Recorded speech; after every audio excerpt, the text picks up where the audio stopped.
Olá, galera esperta! Tenho outro desafio para vocês.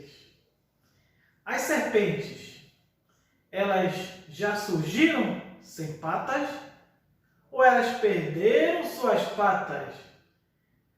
Isso será o desafio na aula de hoje, Biologando com Carvalhão.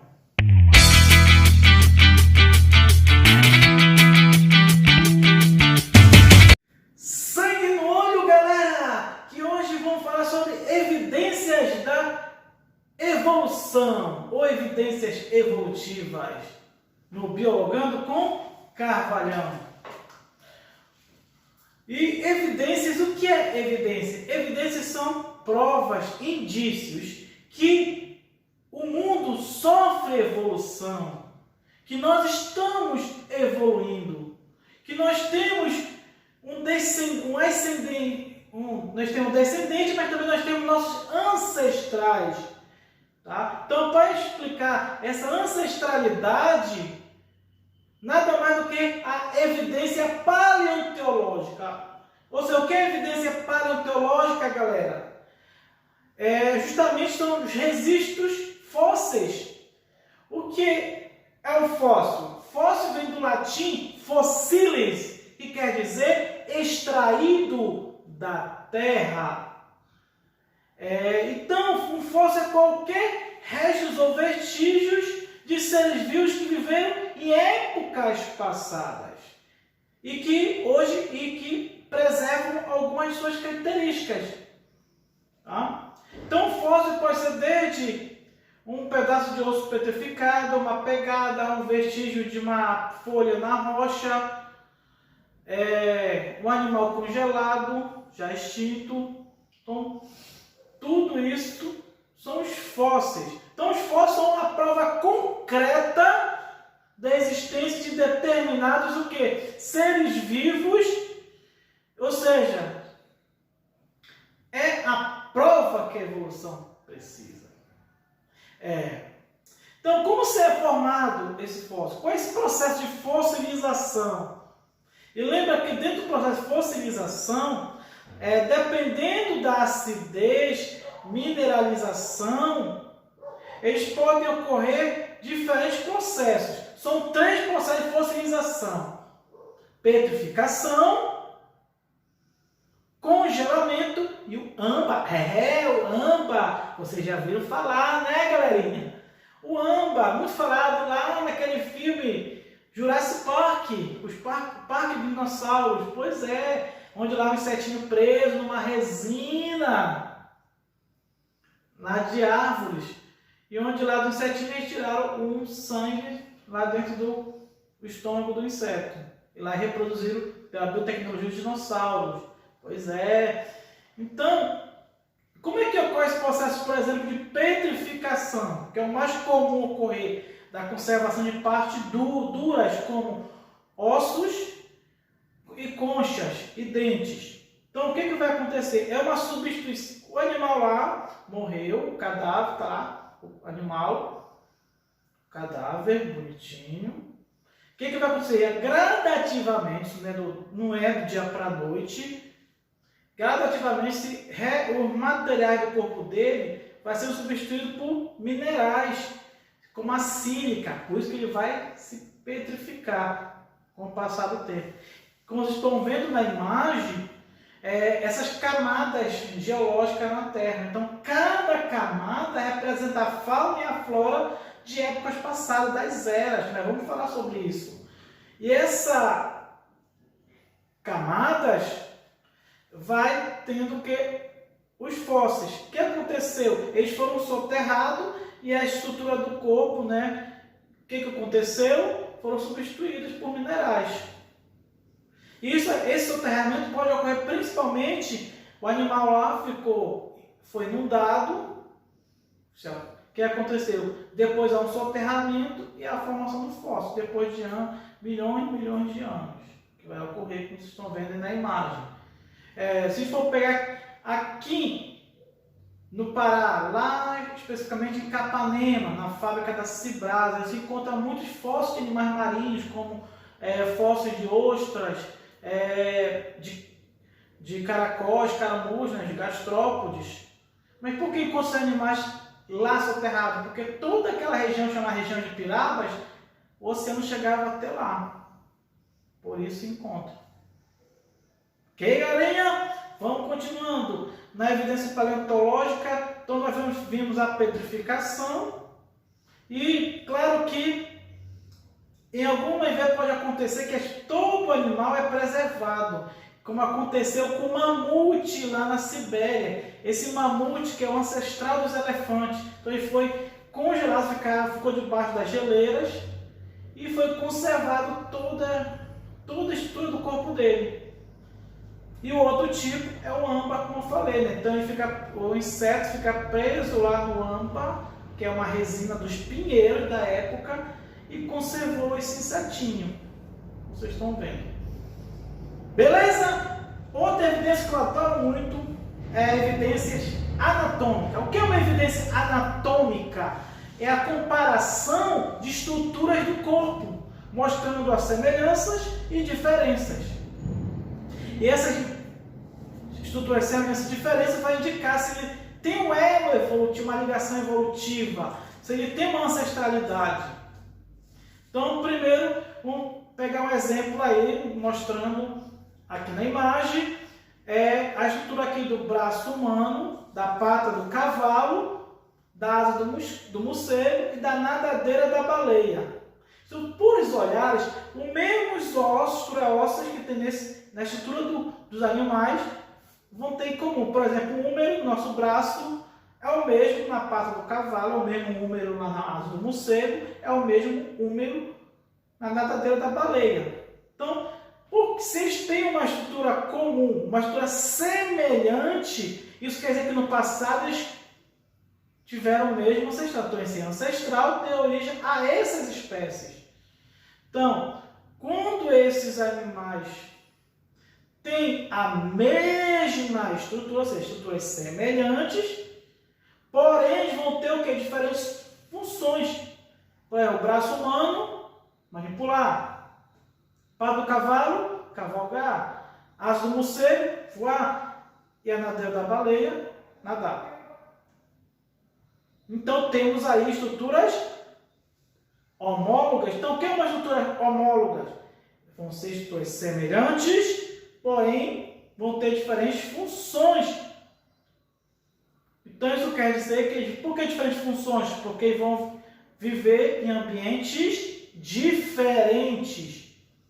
Vão ser semelhantes à estrutura, por quê? Porque vão ter a mesma origem biológica. Logo, tem o mesmo ancestral. Órgãos homólogos. Temos uma homologia, como diz na música da equipe Bio. Quando as estruturas são diferentes, olhando na imagem, como a asa do inseto e a asa da ave, são diferentes. Logo, não tem a mesma origem biológica.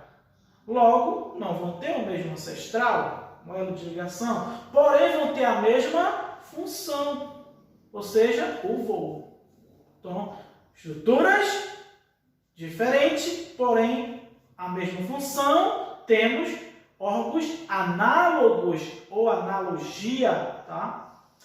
Beleza? Então, falando sobre órgãos análogos e homólogos, bem, quando tem órgãos homólogos, quando tem uma homologia, o ancestral comum dá origem a várias espécies diferentes, porque viveram em ambientes diferentes.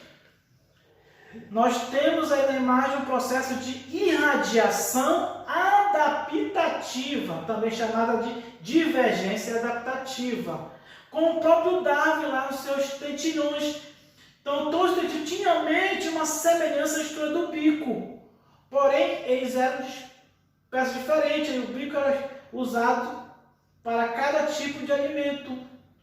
Então, logo, o bico é o que? Uma estrutura homóloga, porque são bem semelhantes, porém, são diferentes o formato deles, porque eles viveram em ambiente diferente, ou seja, o alimento, tipo de alimentação.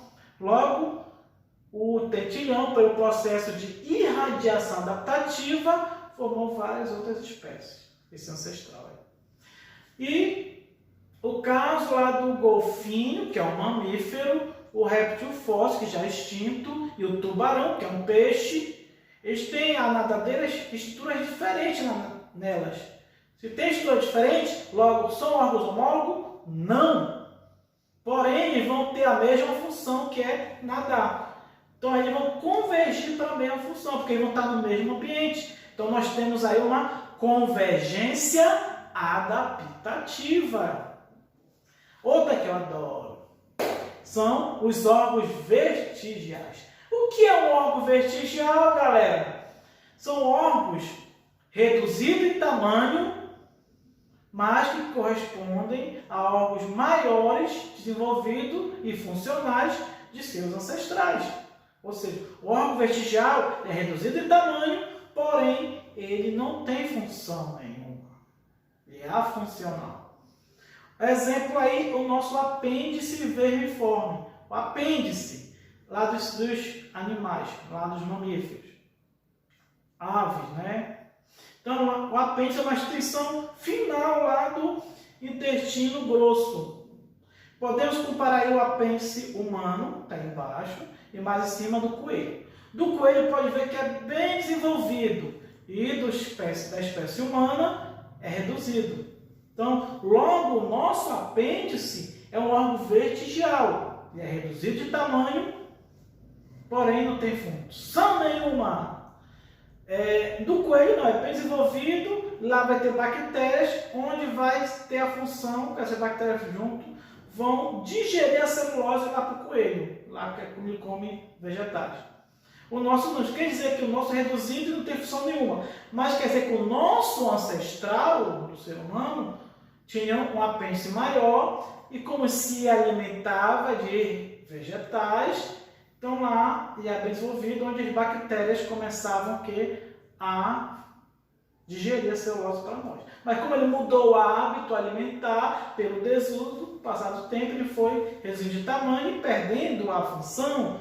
Então o apêndice só tem uma única função, pessoal. Tcharam! Só é inflamar. Brincadeiras à parte, né? Mas é verdade.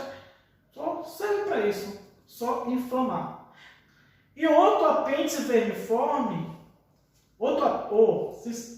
diferente do, assim como o apêndice vermiforme, outra estrutura vestigial é o cóccix. O que é o cóccix? É o ossinho final da coluna vertebral. Então, o cóccix, se a gente for olhar aí, adivinha? Isso quer dizer que no passado ele era bem desenvolvido. Então, logo, ele é bem final. Ele pode até fraturar, mas ele não tem função nenhuma, porque ele é pequenininho, reduzido e sem função nenhuma. Não vão dizer, professor, professor, que todo isso aqui é baixinho, não tem função nenhuma? Ei, pare com isso. Mas olha só. Então, se for olhar, raciocinar como está na imagem, que isso quer dizer que o ancestral humano, esse cóccix era bem desenvolvido. Então, professor, quer dizer que o nosso cóccix, isso quer dizer que significa que é o nosso rabinho? Sim, é o nosso rabinho. Quer dizer que o nosso ancestral, esse cóccix é desenvolvido. É a nossa cauda, vestígio da nossa cauda. A outra evidência, como vai aparecendo aqui, pessoal, é a evidência embriológica. Como vocês podem ver, é a questão que todos os seres vivos vertebrados vão ter o mesmo embrião no início da sua formação. Tanto peixes, como anfíbios, como aves, como répteis e o ser humano. Então, você for olhar, aí no decorrer do desenvolvimento embrionário, ele vai diferenciando até chegar na espécie mesmo que ele vai formar. Por exemplo, pode ver aí um homem totalmente diferente lá por dentro do macaco, que é diferente da ave, e assim vai, não é, pessoal? Outra evidência é a bioquímica. Então, como você pode ver no quadro que já caiu no Enem, é comparando o número de aminoácidos, ou seja, quanto maior o número de aminoácidos que sejam diferentes, isso quer dizer que eles vão ter uma distância evolutiva maiores, vão ser menos aparentados evolutivamente, quanto maior o número de aminoácidos diferentes. Por exemplo, olhando nesse quadro, por exemplo, o homem e o chimpanzé não tem nenhuma diferença nos aminoácidos. Logo, nós e o chimpanzé somos bem aparentados do que gorilas, por exemplo. Por quê? Porque nós, os gorilas, vamos ter 2 aminoácidos diferentes que separam a gente. E assim vai. Aí nós, com os macacos resos, vai ter 12 aminoácidos diferentes, assim como o macaco resos e gorilas vão ter 14 aminoácidos diferentes. O homem e o cavalo, nós entre o cavalo, vamos ter 43 aminoácidos diferentes. Ou seja, já é um parentesco bem distante com o cavalo. E o cavalo gorila vão ter uma diferença de 45 aminoácidos. E a evidência cromossômica mostra, por exemplo, que nós e o chimpanzé, a nossa diferença é nos cromossomos. Isso quer dizer, os chimpanzés vão ter um par a mais de cromossomos. Nós temos 46 cromossomos. Os chimpanzés vão ter 48. Isso quer dizer que o ancestral, dois pares se fundiram e acabou originando um par a mais, ou seja, que é a nossa espécie. Ok? E a evidência taxonômica, porque lembra que Dobzhansky que falava que nada em biologia faz sentido a não ser pela luz da evolução. Então, para os taxonomistas poder classificar a nossa espécie em grupos, então para estar dentro daquele grupo ele tem que estar em ordem de parentesco, ou seja, semelhanças. E para separar eles dos grupos, tem que ter diferença, ou seja, de acordo com o seu ancestral comum e de acordo com as diferenças. Então a taxonomia a taxonomia com a evolução estão muito interligadas. Então, olhando aí na imagem, podemos ver os ancestrais que deu origem a todos os seres vivos. Aí vai se ramificando com as diferenças até formar os seres vivos que temos hoje. E a última evidência, que é também muito legal, são as evidências zoogeográficas. Se a gente for olhar, cada região do planeta, por exemplo, tem uma fauna diferente. Por exemplo, por que aqui na Amazônia não tem leão, só tem lá na África, aqui na Amazônia a onça? Por que na Austrália tem canguru e no outro canto não tem? A evolução vai explicar. Então, se a gente for olhar o globo terrestre, por exemplo, no passado, tinha que ter uma aula sobre isso, todos os 5 continentes eram unidos num único só, chamado de Pangeia, que gradativamente, com o passar do tempo, pelo movimento das placas tectônicas, eles foram separando. Nesse caso, a Pangeia, o único continente, se divide em 2, que é a Laurásia e a Gondwana. A Laurásia, quando ela se separou, justamente a Europa, a Ásia e a América do Norte juntos, que se separou. Então, daí explica por que a semelhança entre a fauna desses continentes, a semelhança entre fauna e flora.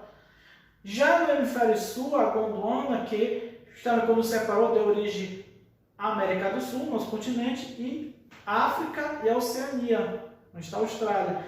A gente pode perceber aí a diferença um pouco na fauna nesses continentes. Por exemplo, aqui nós temos nossa ema, nós temos a onça, o tatu, a preguiça. Lá na África, leões, zebras, girafas, assim como na Oceania, canguru, koala, diabo da Tasmânia. A diferença, ou seja, isso ajudou no processo de especiação. Como a ema e o avestruz são bem semelhantes. Quer dizer que eles têm órgãos homólogos. E com o passar do tempo, evoluiu para 2 espécies, que foi a ema e o avestruz. Isso quer dizer que eles no passado compartilhavam o mesmo ancestral e que o ancestral do avestruz e da ema ficava transitando na Gondwana, quando o continente sul-americano e africano estavam unidos. Então isso é importante, a questão das evidências zoogeográficas. Essa foi a nossa aula de hoje, Biologando com Carvalhão. Opa! Ia me esquecendo de responder o nosso desafio do início da aula de hoje. Como surgiu, como no início do surgimento da serpente? Será que ela já surgiu sem pata? Ou o ancestral dela foi perdendo gradativamente as patas? O que será? Bem, de acordo com o processo de evolução, o ancestral dela já tinha patas.